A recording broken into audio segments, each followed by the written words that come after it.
Jemaat Tuhan, presbiter yang bertugas pada sore hari ini mengucapkan selamat hari Minggu di minggu kelima sesudah Pentakosta.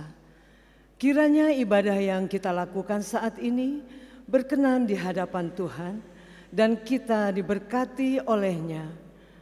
Pemberita firman pada ibadah sore hari ini adalah Pendeta Bruri Wane.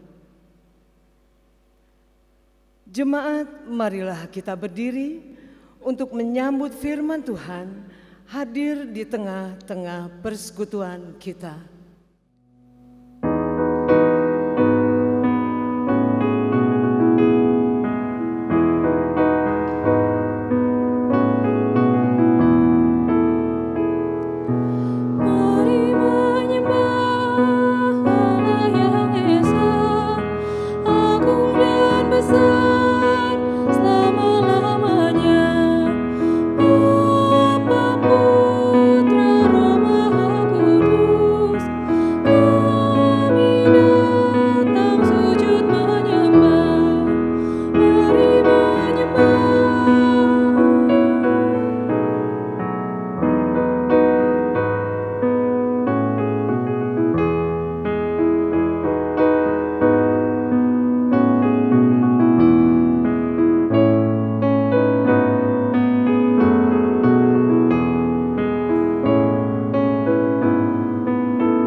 Kita tabiskan ibadah saat ini. Pertolongan kita adalah dalam nama Tuhan yang menjadikan langit dan bumi.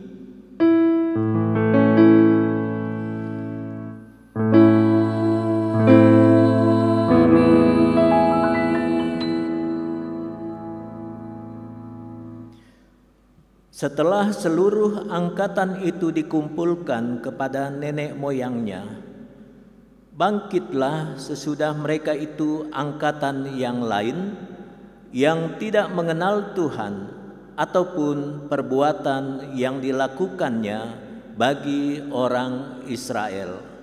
Demikian nats pembimbing Hakim-Hakim pasal 2 ayatnya yang ke-10. Jemaat, terimalah salam. Kasih karunia dan damai sejahtera dari Allah Bapa kita dan Kristus Yesus Juru Selamat kita menyertai kamu. Dan menyertaimu juga.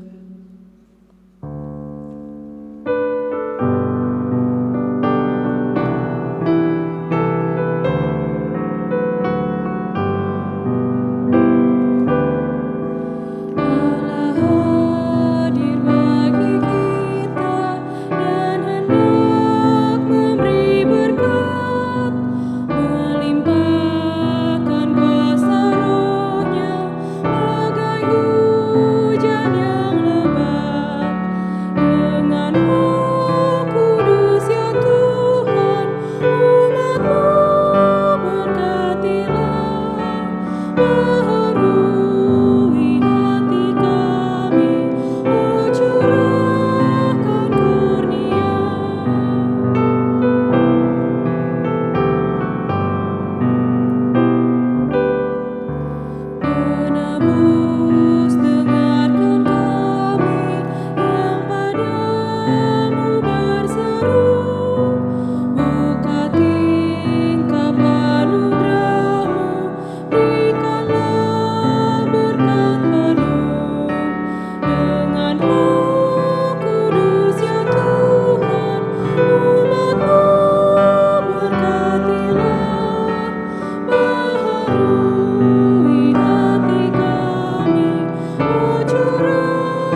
Jemaat dipersilahkan duduk kembali.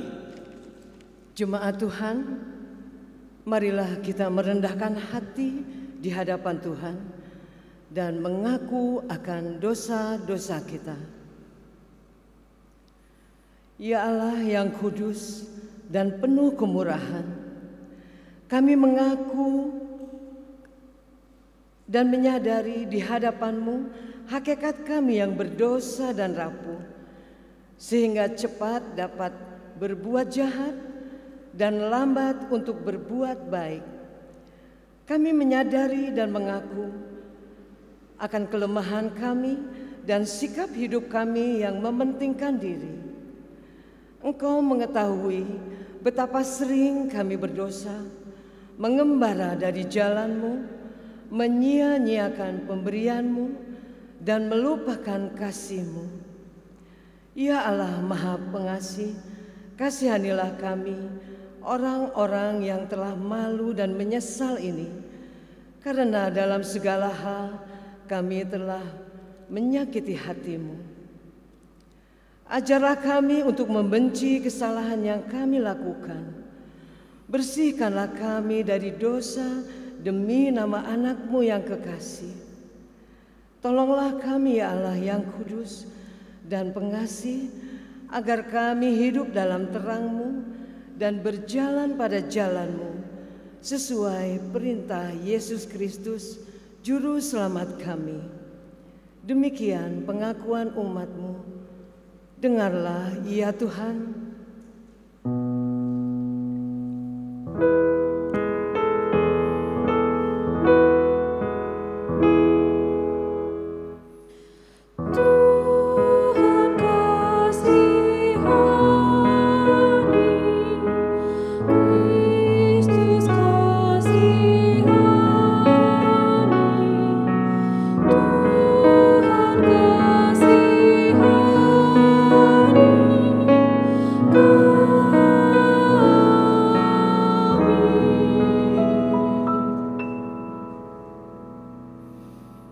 Kepada setiap orang yang telah mengaku dosa dan yang bertobat, disampaikan berita anugerah pengampunan seperti yang tertulis di dalam kitab Yesaya 54 ayatnya yang ke-8.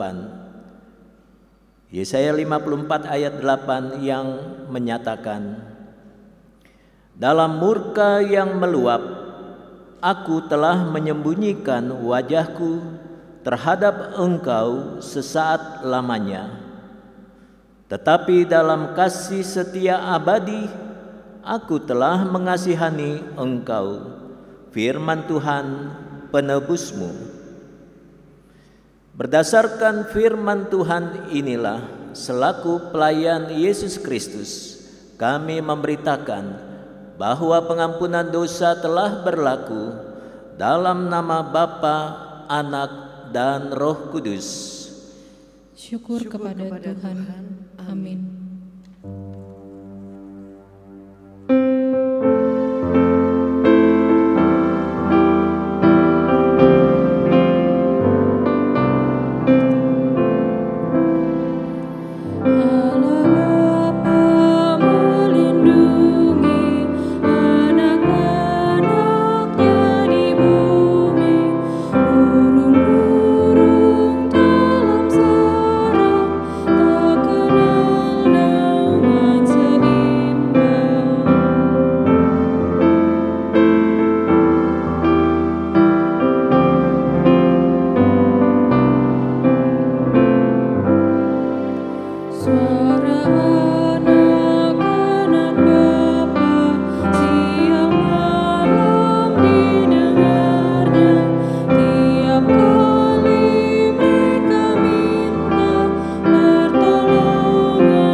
Marilah saudara-saudara kita berdiri.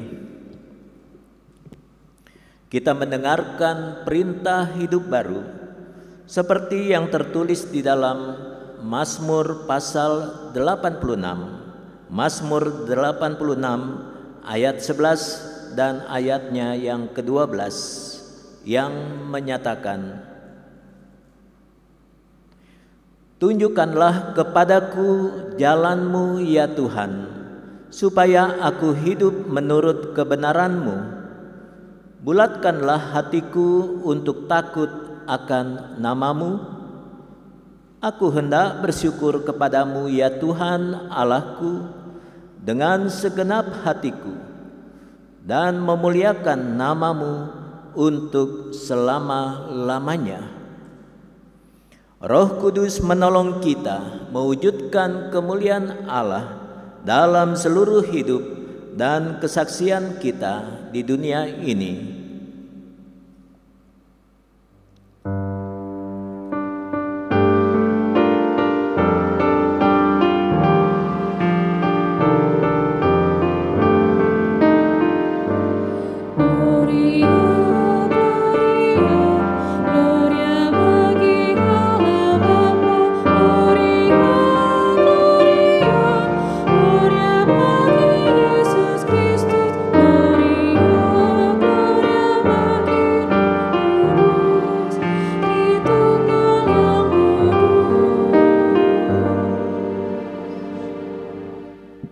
Jemaat, persilahkan duduk kembali.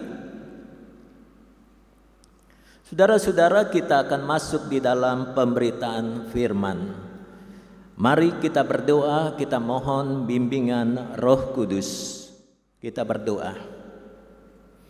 Kami mengucap syukur kepadamu ya Bapa, jika kami boleh ada dalam satu persekutuan orang percaya yang sedang menikmati anugerah kasih Tuhan. Saat ini kami akan kembali menikmati kebenaran firman Tuhan yang kiranya boleh menyapa kami, memampukan kami untuk dapat memahami dan mengerti setiap firman yang kami dengar dan bahkan kami dimampukan melakukannya. Tolong kami ya Bapa, agar baik kami yang mendengarkan firman Tuhan merenungkannya, maupun juga hamba-Mu yang sebentar akan memberitakannya. Kami semua dikuatkan untuk dapat menerima kebenaran firman Tuhan dengan sukacita. Inilah doa permohonan kami. Kami serahkan doa ini dalam nama Yesus Kristus, serta di dalam pimpinan Roh-Mu yang kudus. Amin. Jemaat Tuhan, marilah kita berdiri. Kita mendengarkan firman Tuhan yang dibacakan dari Alkitab kita. Haleluya.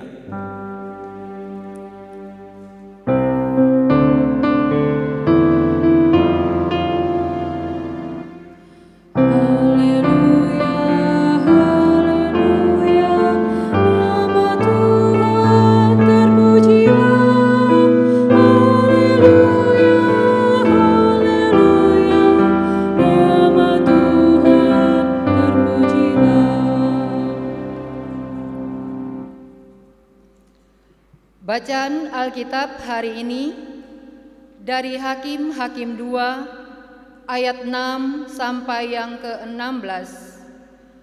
Hakim-Hakim 2 ayat 6 sampai yang ke-16 yang menyatakan, setelah Yosua melepas bangsa itu pergi, maka pergilah orang Israel itu masing-masing ke milik pusakanya untuk memiliki negeri itu. Dan bangsa itu beribadah kepada Tuhan sepanjang zaman Yosua dan sepanjang zaman para tua-tua yang hidup lebih lama daripada Yosua dan yang telah melihat segenap perbuatan yang besar yang dilakukan Tuhan bagi orang Israel. Dan Yosua bin Nun, hamba Tuhan itu, mati pada umur 110 tahun. Ia dikuburkan di daerah milik pusakanya di Timnas Heres, di pegunungan Efraim, di sebelah utara Gunung Gaas. Setelah seluruh angkatan itu dikumpulkan kepada nenek moyangnya, bangkitlah sesudah mereka itu angkatan yang lain yang tidak mengenal Tuhan, ataupun perbuatan yang dilakukannya bagi orang Israel.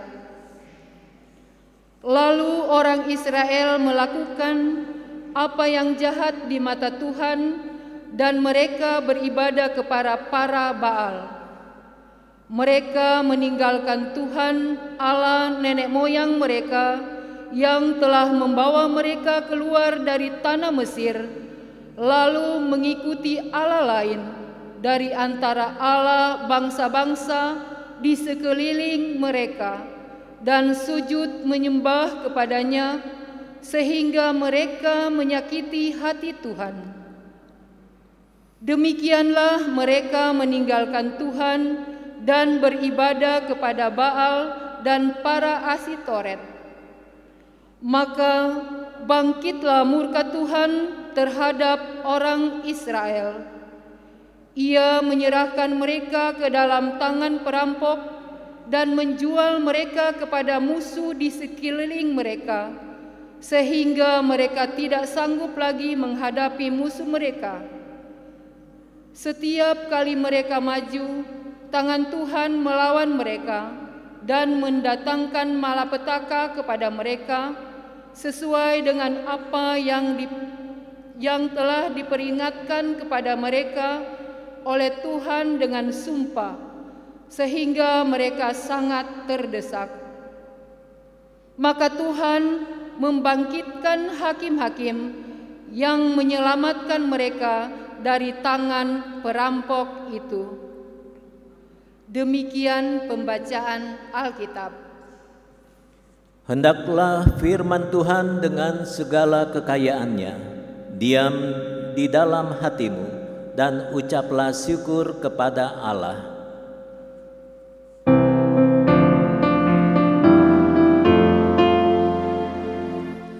Kepadamu puji-pujian, pada syukur dan kemuliaan, Bapa, Putra, dan Roh Kudus, sampai kekal dan abadi. Jemaat, silakan duduk kembali. Saudara-saudara yang dikasihi oleh Tuhan Yesus Kristus, pernahkah kita mendengar atau kita tahu suatu istilah, yaitu ABG? ABG. Kita akan mendapatkan jawaban. ABG itu adalah anak baru gede, remaja, atau ya boleh dibilang juga para pemuda mungkin. Tentunya ini istilah yang tidak asing bagi anak-anak kita. Tapi kalau di awal dipertanyakan, pernahkah kita mendengar istilah ABG itu? Kalau sampai ada yang tidak tahu atau belum mendengar istilah ABG, mau bilang apa? Yang pasti mau dikatakan, karena ini produk anak-anak, maka yang tidak tahu mungkin bisa dikatakan mereka adalah orang tua. Orang tua yang tidak gaul, orang tua yang kuno, kata anak-anak. Masa ABG aja nggak tahu? Saudara-saudara yang dikasihi oleh Yesus Kristus, tetapi kalau sampai ada anak-anak yang mengatakan bahwa bapak ini atau ibu ini kayak ABG aja, apa artinya? Itu bisa saja menandakan bahwa mereka menilai si bapak, si ibu yang sudah dewasa ini kok kayak kekanak-kanakan. kayak anak-anak ABG. Tapi terkadang juga dari anak-anak itu sendiri menyebutkan para orang tua sebagai ABG. Apa sebenarnya yang mereka maksudkan di sini? Menunjuk orang-orang tua sebagai ABG, angkatan babe gue, angkatan bapak saya. Itu mungkin maksudnya. Samakah istilah ABG, anak baru gede, dengan ABG dalam tanda kutip, angkatan babe gue? Tentunya beda. Paling tidak bisa dikatakan dari sisi generasi maka beda. Generasi orang tua, generasi anak-anak sangat berbeda. Lalu kemudian mau dikatakan bahwa setiap generasi tentunya karena berbeda waktu dan masanya, maka beda juga permasalahan-permasalahan yang muncul. Beda pula yang disebut tantangan yang dihadapi oleh tiap generasi. Apakah karena ada satu generasi kemudian muncul generasi yang lain, lalu kemudian selanjutnya ada lagi generasi berikutnya? Pertanyaannya, apakah setiap angkatan, setiap generasi itu memiliki suatu kondisi yang sama satu dengan yang lain? Maka jawabannya bisa dikatakan kayaknya akan berbeda. Dari satu generasi ke generasi yang lain maka berbeda hal-hal yang terjadi di dalamnya. Mari saudara-saudara kita juga melihat dalam konteks bacaan Alkitab, maka kita bisa menganalisa sekaligus juga mendapatkan suatu jawaban di era, di zaman, di generasi bapak-bapak orang beriman. Kita masih ingat tentunya yang dimaksud generasi ini adalah generasi umat Allah Israel di bawah pimpinan Abraham, Ishak, dan Yakub. Bahkan Yusuf juga bisa dikatakan demikian. Bahkan juga di satu zaman yang sama ini muncul pula tokoh Musa ataupun Yosua. Dalam zaman bapak-bapak orang beriman dan dua tokoh penting bagi Israel, Musa dan Yosua, maka bisa dicatat di situ bahwa umat Allah Israel masih dapat hidup dengan takut akan Tuhan.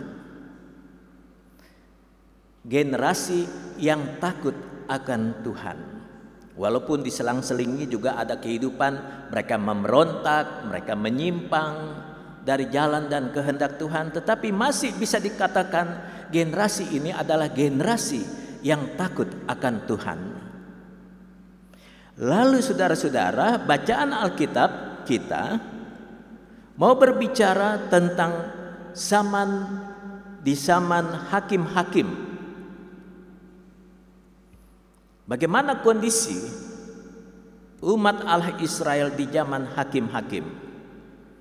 Sebagaimana kita ketahui, zaman hakim-hakim adalah suatu zaman setelah Yosua.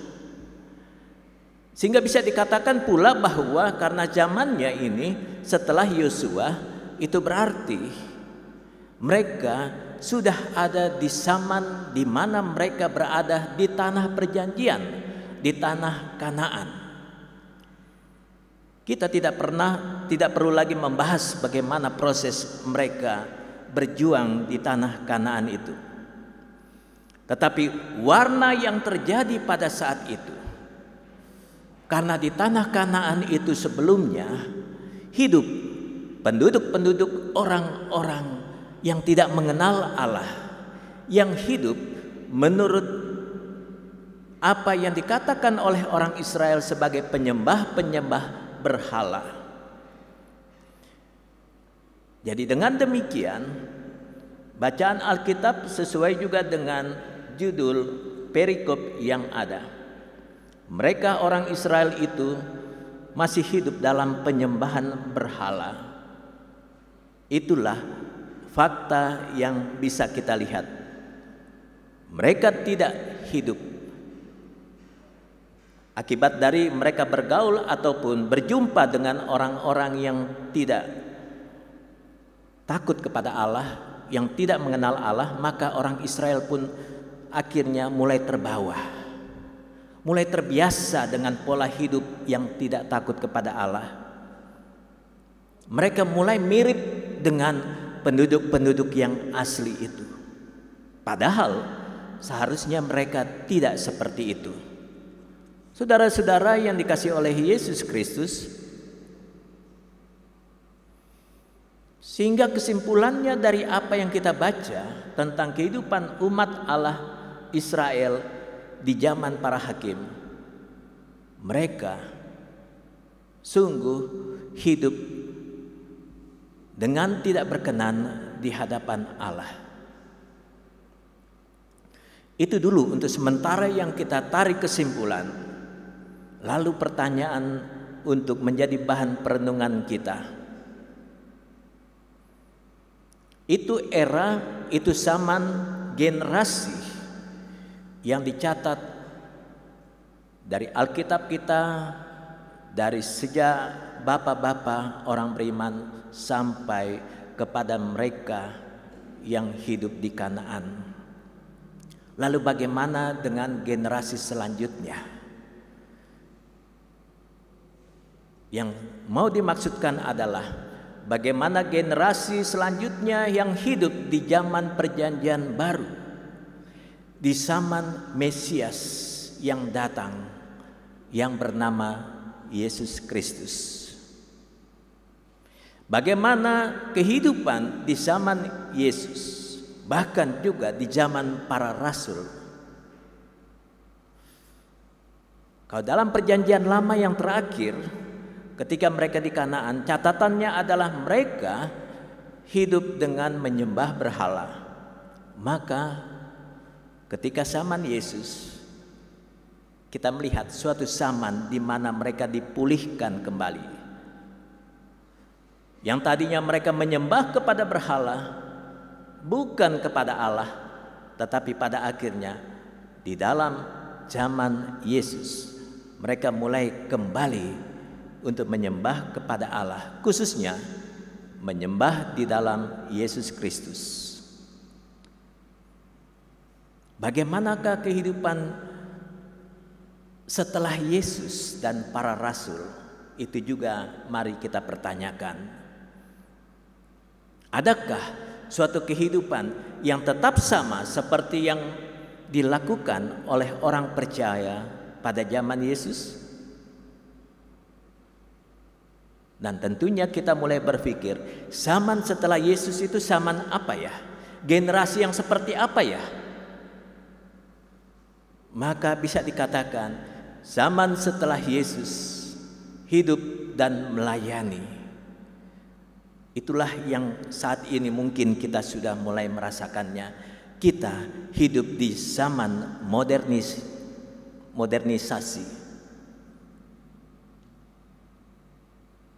Kalau kita langsung menjawab, bagaimana kehidupan kita sekarang ini? Adakah kita tetap beriman, percaya kepada Yesus, menyembah kepada Tuhan?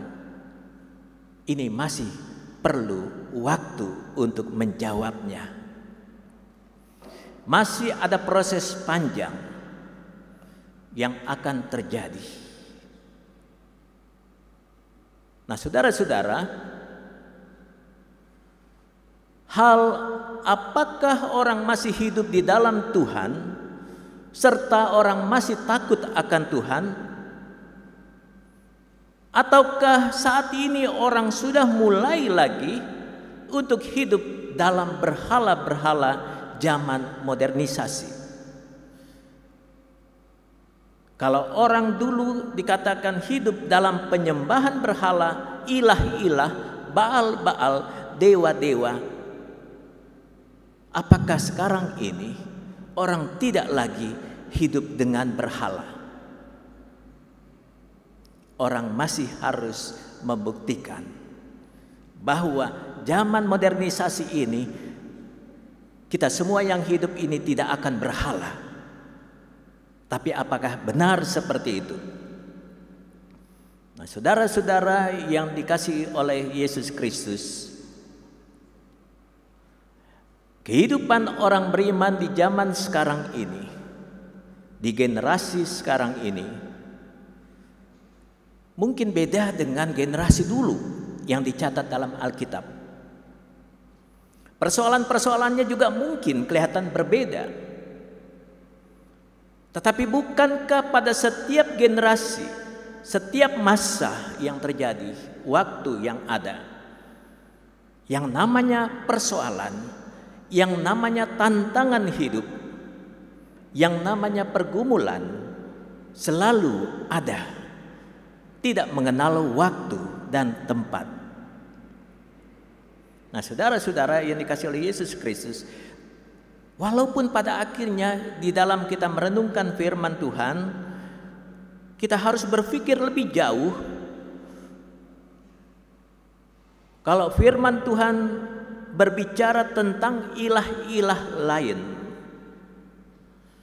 mungkin tidak ada di antara kita orang Kristen yang menyembah kepada yang namanya ilah-ilah lain dalam bentuk patung misalnya, pohon yang dianggap keramat, atau batu-batu, atau apapun juga. Mungkin kita tidak lagi melakukan itu. Itu dulu mungkin kita katakan demikian. Tapi sekarang bagaimana? Sungguhkah orang beriman masa kini sudah terbebas dari yang namanya hidup berhala?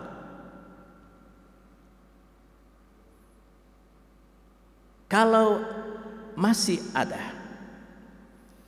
ketika dalam suatu ibadah orang mulai mengagungkan seseorang,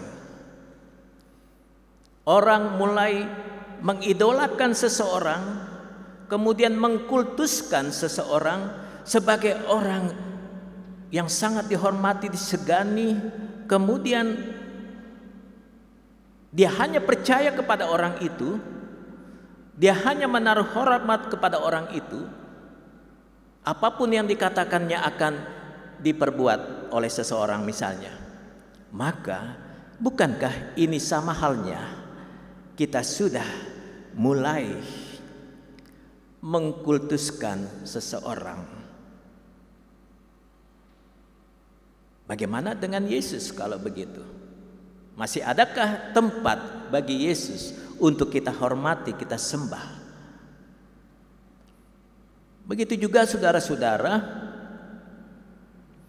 orang masih bisa melakukan berhala-berhala dalam tanda kutip.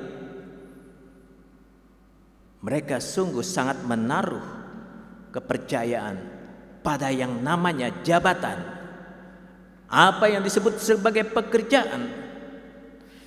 Orang masih mengandalkan kekayaan, uang, atau apapun yang bersifat material, yang diagungkan, yang dibanggakan, dengan catatan berpikir, dengan apa yang aku miliki, aku bisa menjamin 2-3 generasi setelah aku, itu berarti sampai di cucu, saya sudah persiapkan masa depan mereka karena aku punya kekuatan material.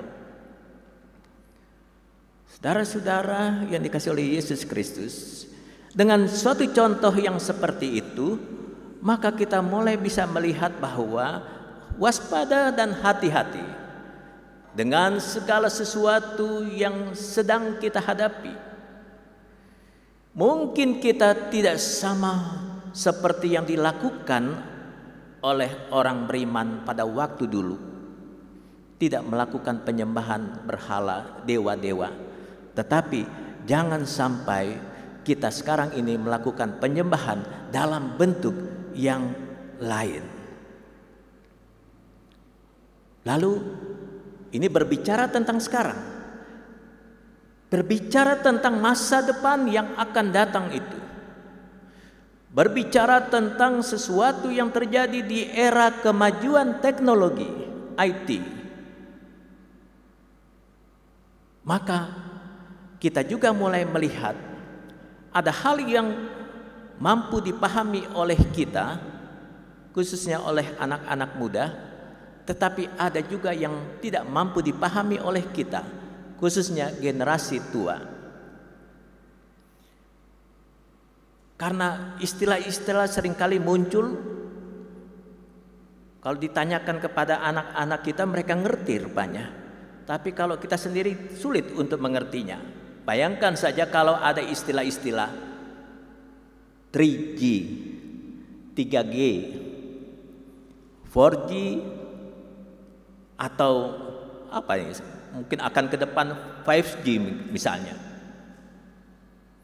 Belum lagi muncul istilah-istilah yang mulai diini oleh mereka yang kelihatannya sudah mulai menguasai teknologi ini. Ada istilah 3.0, 4.0, 5.0, nggak tahu apa lagi. Itu hanya sekedar saya catat bahwa ada istilah-istilah itu, saya sendiri tidak terlalu mengerti. Tetapi itu muncul. Bagi yang senang dengan istilah-istilah mutakhir yang sedang berkembang, yang senang kira-kira siapa itu? Pasti yang senang dengan istilah-istilah baru itu adalah anak-anak muda. Kalau ada orang yang sudah mulai katakan pusing, bingung ya dengan istilah-istilah yang muncul itu berarti generasinya beda. Yang tidak suka dengan istilah-istilah yang muncul itu sudah pasti itu generasi orang tua. Nah, saudara-saudara yang dikasihi oleh Yesus Kristus, karena itu berdasarkan pembagian generasi yang sesuai dengan tahun kelahiran, saya membuat beberapa catatan di sini. Hanya sekedar memperlihatkan dari sisi pertimbangan tahun kelahiran, maka saya mulai sebutkan saja satu persatu. Ada generasi tradisional, generasi dari tahun kelahiran 1922 sampai 1945. Silakan kita mulai berpikir, apakah kita masuk di tahun 1922 atau sampai 1945? Jadi kalau sekarang hitung-hitungannya, mereka yang sudah umur 75, kalau ke atas berarti sampai 98. 98 sampai 75 kalau ke bawah hitungannya. Itu generasi tradisional. Yang kedua, generasi baby boomers. Ini istilah-istilah mutakhir gitu. Berdasarkan tahun kelahiran 1946 sampai 1964. Umur berapa itu? Dari umur 56 sampai 74 tahun. Para pelayan saat ini masuk nggak di demo? Yang di mana? Mungkin belum atau apa? Kalau pelayan firman saat ini masuk di generasi baby boomers. Generasi ketiga dari tahun 1965 sampai 1980 disebut generasi X silang X. Usianya berarti antara 40 sampai 55 tahun. Baru di bawahnya lagi muncul generasi milenial. Generasi apa itu? Dari tahun 1981 sampai 1996. Jadi sekitar umur milenial itu, umur 24 sampai 39 tahun. Anggota GP mungkin sudah mulai masuk di situ ada. Tapi di bawah dari generasi milenial adalah generasi Z. Tahun 1995 sampai tahun 2010 umurnya lebih kurang umur 10 sampai 25 tahun. Itu generasi Z. Baru terakhir ada yang disebut sebagai generasi Alpha yang lahir dari sejak tahun 2011 sampai sekarang ini. Kalau ada yang lahir, dia masuk ke dalam generasi Alpha, umur 9 tahun ke bawah. Ini hanya menggambarkan memang ada pembagian generasi waktu demi waktu. Pertanyaan teologis untuk kita semua. Pertanyaan yang berdasarkan firman Tuhan adalah dihubungkan dengan segala sesuatu yang terjadi dalam kehidupan kita dari waktu ke waktu. Pertanyaannya, di generasi manapun kita berada, apakah di generasi tradisional, baby boomers dan sebagainya, dimanapun kita dikelompokkan, adakah kita semua takut akan Tuhan dan hanya mau menyembah kepada Allah dan tidak menyembah kepada berhala-berhala dalam bentuk apapun? Kalau kita meyakini kita tidak melakukan penyembahan berhala dalam bentuk yang modern yang terjadi sekitar kita, maka marilah kita berharap dan berdoa bahwa generasi kita selanjutnya, anak cucu kita, juga tetap menjadi generasi yang takut akan Tuhan, yang walaupun berbeda masanya kita hidup, tetapi semua itu tidak menjadi penghalang bagi seseorang untuk tetap mau beribadah kepada Allah. Judul khotbah pada saat ini dikatakan bahwa setiap generasi itu berbeda. Memang benar, setiap generasi boleh saja berbeda, termasuk persoalan-persoalan permasalahannya. Tetapi ada satu hal yang tidak boleh berbeda pada setiap generasi apapun. Hal yang tidak boleh berbeda, janganlah kita melupakan Tuhan. Hiduplah dengan takut akan Tuhan. Beribadahlah kepadanya. Pujilah Tuhan dan muliakanlah Tuhan di sepanjang kehidupan ini. Tuhan memberkati kita semua. Amin.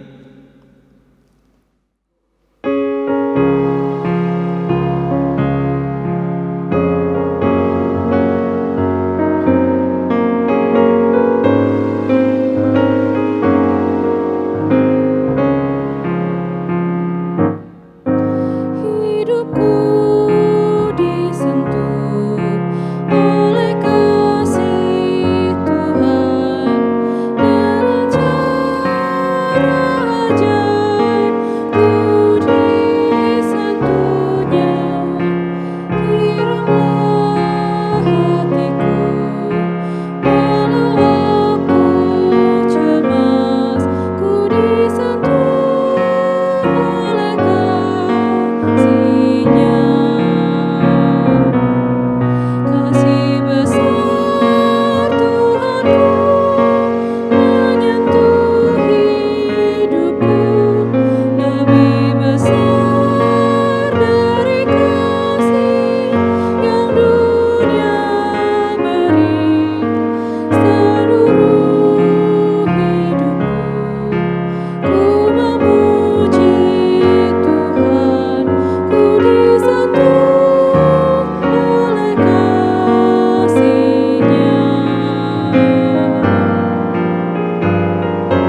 Saudara-saudara, marilah kita berdiri bersama-sama dengan semua orang percaya di berbagai macam tempat dan waktu.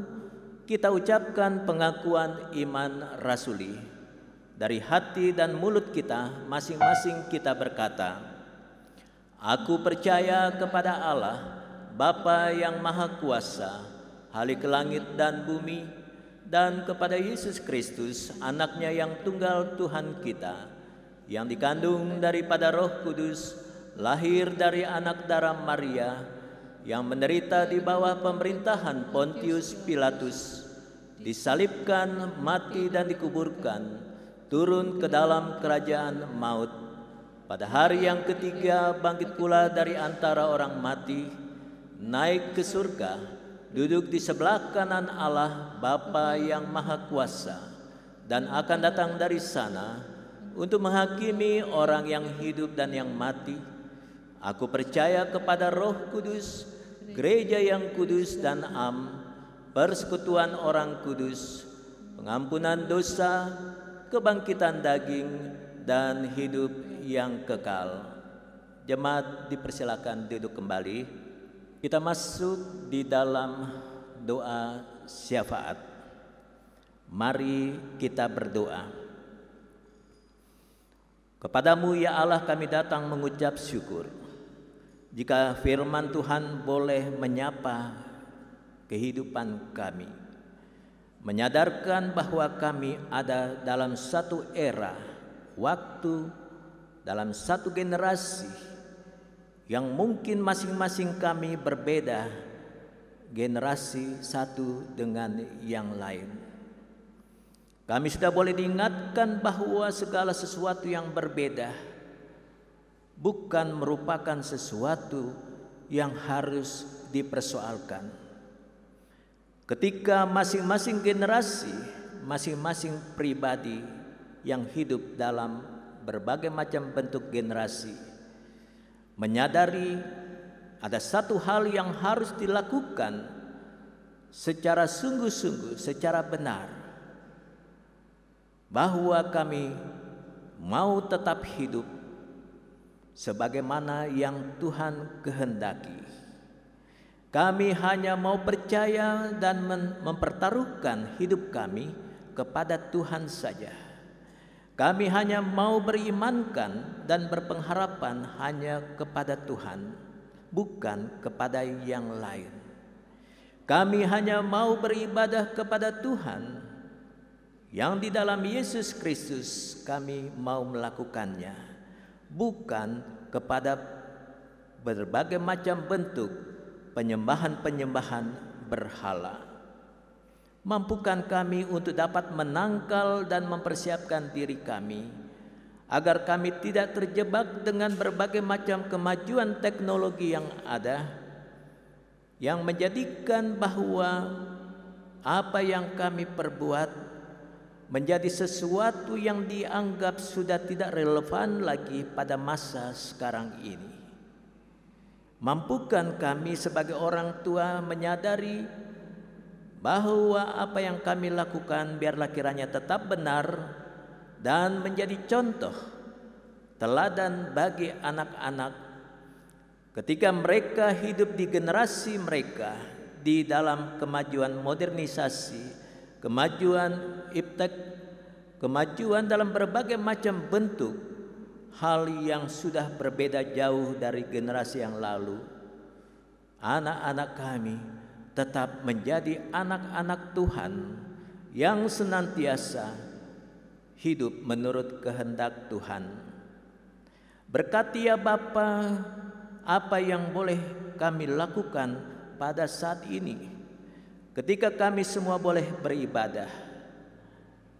Kami sedang beribadah di rumah kami masing-masing, di tengah-tengah hidup keluarga kami, dan hamba-hamba Tuhan sedang melakukan ibadah dalam bentuk memberi pelayanan di dalam ibadah minggu ini di dalam gedung gereja. Kiranya segala hal yang boleh terjadi pada saat ini baik sebagai pelayan maupun juga jemaat yang dilayani, kami semua tetap dapat memuliakan nama Tuhan. Terima kasih Bapa. Kami serahkan hidup pribadi kami serahkan hidup keluarga, rumah tangga kami masing-masing. Kami serahkan keberadaan kami sesuai dengan apa yang menjadi tanggung jawab kami. Sebagai kepala rumah tangga, sebagai ibu rumah tangga, sebagai anak-anak. Mampukan kami mengisi kehidupan ini dalam setiap sikap dan tindakan, tutur kata, pikiran kami. Kami mewarnai hidup ini dengan kasih. Kami ingin mengasihi Engkau dengan sungguh-sungguh. Kami ingin juga mengasihi sesama kami, orang-orang terkasih kami, sebagaimana kami mengasihi diri kami sendiri. Ya Bapa di dalam surga, berkati pelayanan yang dilakukan oleh gerejamu, berkati dalam segala bentuk pelayanan yang ada. Apa yang boleh diterima sebagai bentuk pelayanan, jemaat Tuhan boleh bersuka cita menerimanya, dan bersama-sama dengan para pelayan boleh tetap melakukan apa yang Tuhan kehendaki. Keluarga kami Tuhan juga memberkati, agar dalam seluruh kehidupan yang kami jalani, apapun yang kami lakukan boleh berkenan di hadapan Tuhan. Terima kasih Bapa dalam surga. Kami bersuka cita jika saat ini kami boleh berkumpul bersama-sama sebagai satu keluarga yang utuh. Ada orang tua dan anak-anak. Tetapi kami tetap bersyukur ketika kami saat ini tidak bisa berkumpul secara lengkap. Oleh karena kami terpisah satu dengan yang lain. Orang tua terpisah dengan anak-anak.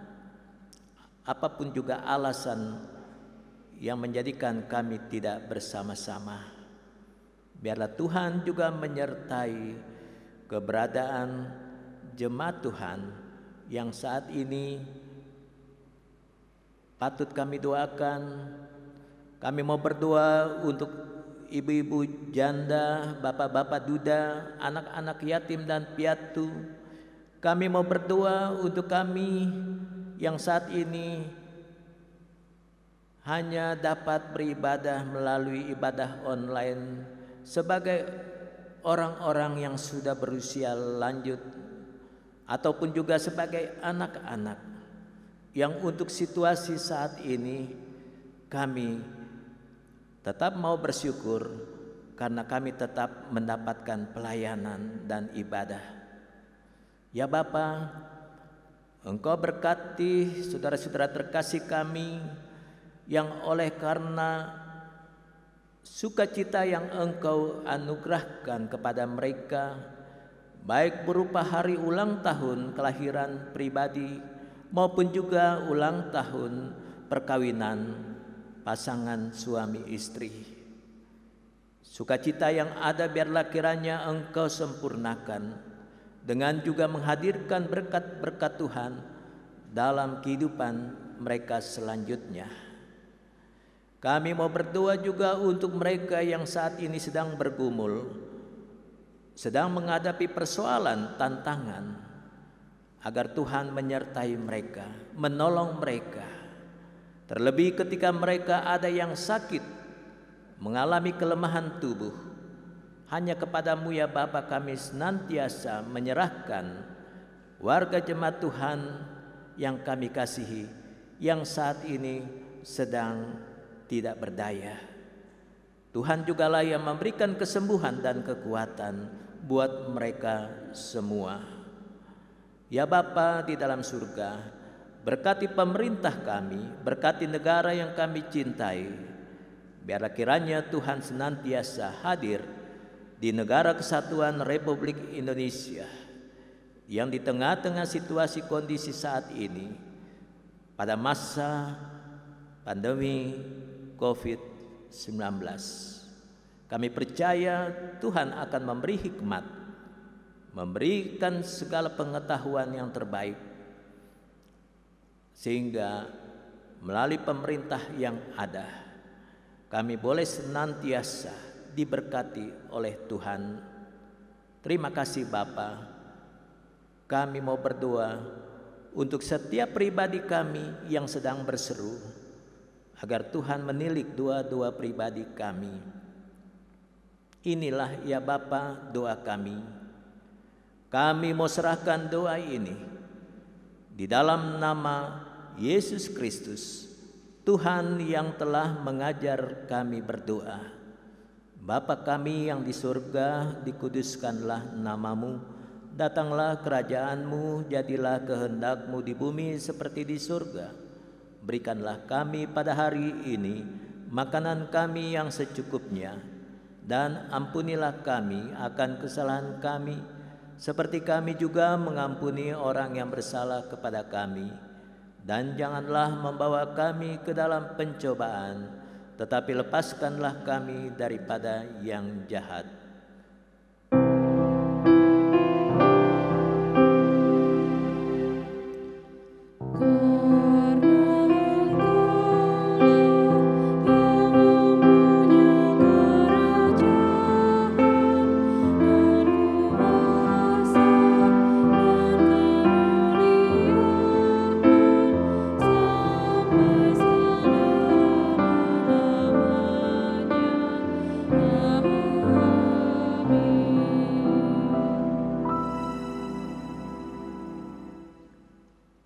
Jemaat, marilah kita mengucap syukur kepada Tuhan dengan memberi persembahan kepada-Nya.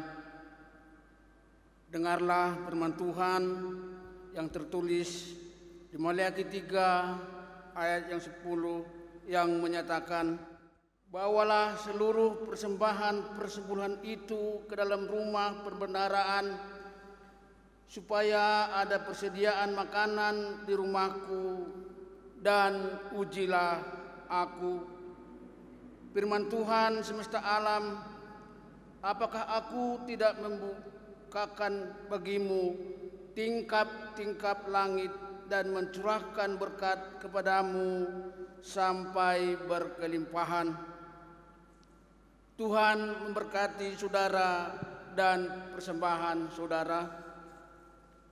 Untuk mengiringi persembahan kita memuji Tuhan dari Kitab Bakti 82 bait yang pertama dan yang ketiga.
Mari berdiri untuk menyerahkan persembahan ini kepada Tuhan dalam doa syukur. Ya Tuhan Yesus, kami bersyukur kepadamu karena kasih dan pengorbanan-Mu mendorong kami untuk memberi persembahan sukarela ini. Kami sadar bahwa persembahan kami ini tidak sebanding dengan kurban tubuh dan darah-Mu yang Engkau persembahkan bagi kami dan dunia ini. Terima serta kuduskanlah ya Tuhan, agar berguna untuk pelayanan kasih dan keadilan demi kemuliaan nama-Mu. Amin. Silakan duduk kembali. Jemaat yang dikasihi Tuhan Yesus Kristus, terpujilah Tuhan Yesus Kristus, Kepala Gereja kita, karena atas kasih dan anugerah-Nya, kita dapat melaksanakan ibadah minggu secara online GPB Surya Kasih yang telah dilayani oleh hambanya Bapak Pendeta Bruri Wane. Jemaat mohon perhatian untuk warta jemaat Minggu 5 Juli 2020. Dengan ini disampaikan kepada jemaat bahwa ibadah Minggu via YouTube GPB Surya Kasih yang biasanya disiarkan pukul 8 sejak Minggu 5 Juli 2020 dan seterusnya bisa disaksikan pukul 17. Demikian untuk diketahui. Untuk ibadah Minggu disampaikan kepada jemaat sekalian bahwa ibadah Minggu dimulai kembali pada tanggal 5 Juli 2020, hanya dilaksanakan pukul 8 pagi bertempat di GPB Surya Kasih, dengan beberapa yang menjadi perhatian kita bersama, yaitu 1, kapasitas tempat duduk yang tersedia adalah untuk 80 orang. Karena itu jemaat yang akan mengikuti ibadah akan didata oleh Korsek. Bagi jemaat yang sakit atau ada penyakit bawaan seperti darah tinggi, asma, diabetes, dan lain-lain, disarankan mengikuti ibadah Minggu melalui online YouTube di rumah masing-masing. Jemaat diharuskan memakai masker ketika datang ke gereja. Ketika memasuki ruang ibadah, suhu tubuh akan dicek, dan apabila lebih dari 37,5 derajat, tidak diperkenankan masuk ruang ibadah, tetapi diantar ke ruang lain untuk istirahat. Namun bila suhu tubuh tidak berubah juga, jemaat disarankan untuk pulang dan beristirahat. Selanjutnya, sebelum memasuki ruang ibadah, jemaat diharuskan mencuci tangan di tempat yang telah tersedia di halaman gereja. Jemaat juga diminta untuk membawa hand sanitizer sendiri. Jemaat diminta untuk menduduki kursi yang sudah diberi tanda yang diarahkan oleh presbiter yang bertugas. Jemaat akan diabsen di pintu masuk sesuai data yang diterima oleh Korsek. Jemaat tidak diperkenankan mengobrol pada saat ibadah sedang berlangsung. Jemaat membawa persembahan dan mengisinya dalam amplop yang telah tersedia di depan pintu masuk. Persembahan dibawa ke kotak yang sudah tersedia di depan. Dalam memberikan persembahan, dimulai dari baris depan secara teratur sampai ke belakang dan tetap menjaga jarak. Setelah selesai ibadah, jemaat keluar ruangan gereja dimulai dari baris yang paling belakang, kemudian diarahkan oleh majelis bertugas keluar dari pintu utama dan pintu samping. Tidak bersalaman satu sama lain. Demikian untuk diperhatikan bersama. Evaluasi katekisasi dilaksanakan Minggu 5 Juli 2020 pukul 10.30 waktu Indonesia bagian Barat, tempat GPB Surya Kasih. Diharapkan orang tua wali katekisasi untuk hadir dalam evaluasi katekisasi. Ulang tahun, Majelis Jemaat mengucapkan selamat ulang tahun kelahiran atau perkawinan bagi warga jemaat yang berbahagia pada periode Minggu 5 Juli sampai dengan Sabtu 11 Juli 2020. Tuhan Yesus memberkati. Persembahan bagi warga jemaat yang akan menyampaikan ungkapan syukur berupa persembahan persepuluhan, kolekte dan lain-lain dapat dibawa ke kotak persembahan yang tersedia di gedung gereja GPB Surya Kasih pada setiap hari atau jam kerja. Bagi jemaat yang akan memberikan persembahan dengan cara transfer, dikirimkan ke rekening pelayanan BRI Cabang Jatinegara nomor rekening 0122 0100 2232 300. Lowongan pekerjaan. GPB Jemaat Surya Kasih membutuhkan tenaga kostor dengan persyaratan sebagai berikut. Laki-laki, usia maksimum 45 tahun, diutamakan warga GPB Surya Kasih, berdomisili di Pondok Kopi dan sekitarnya. Lamaran disampaikan ke kantor GPB Surya Kasih selambat-lambatnya 19 Juli 2020. Bidang pembangunan ekonomi gereja, warga jemaat dapat mengikutinya di Warta Jemaat. Demikianlah Warta Jemaat. Atas perhatiannya kami ucapkan terima kasih. Tuhan Yesus memberkati. Jemaat Tuhan, marilah kita berdiri. Pergilah dengan damai sejahtera ke dalam kehidupanmu sehari-hari, dan lakukanlah firman Tuhan yang telah saudara dengar.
Arahkanlah hati dan pikiranmu kepada Tuhan dan terimalah berkat-Nya.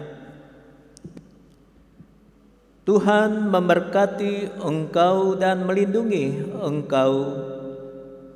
Tuhan menyinari engkau dengan wajah-Nya dan memberi engkau kasih karunia.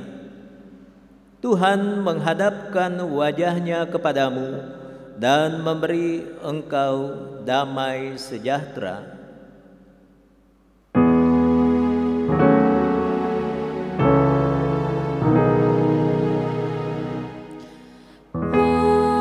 Amin, amin, amin.